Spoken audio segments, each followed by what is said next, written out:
Ate, pabili po. Ate, pabili po.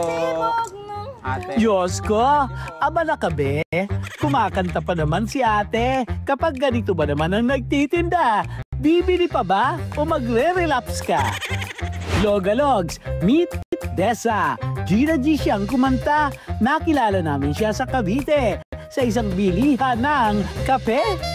Hello, Galogs! Ako po si Dessa Escalona, ang biritista ng Silang Cavite.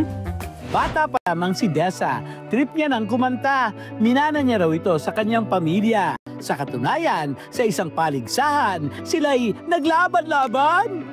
So may one time nun, sumali sila ng singing contest, tapos hindi nila alam, sumali rin ako. Nalaman lang nila nung tinawag na yung pangalan ko, tapos kumanta ako doon. Kahit anong senaryo, sa pagkantay siya'y go na go habang nagluluto.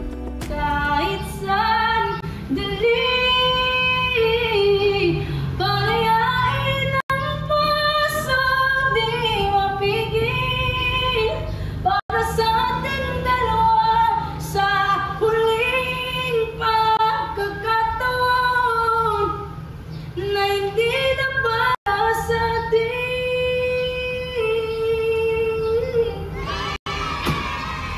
Isa raw sa pangarap ni Dessa ang magka-concert siya. O ayan, ang entablado. I-flex mo ang iyong talento.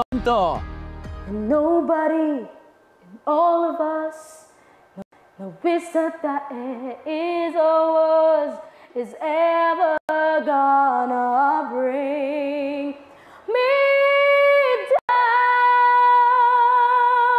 bring me down. Oh,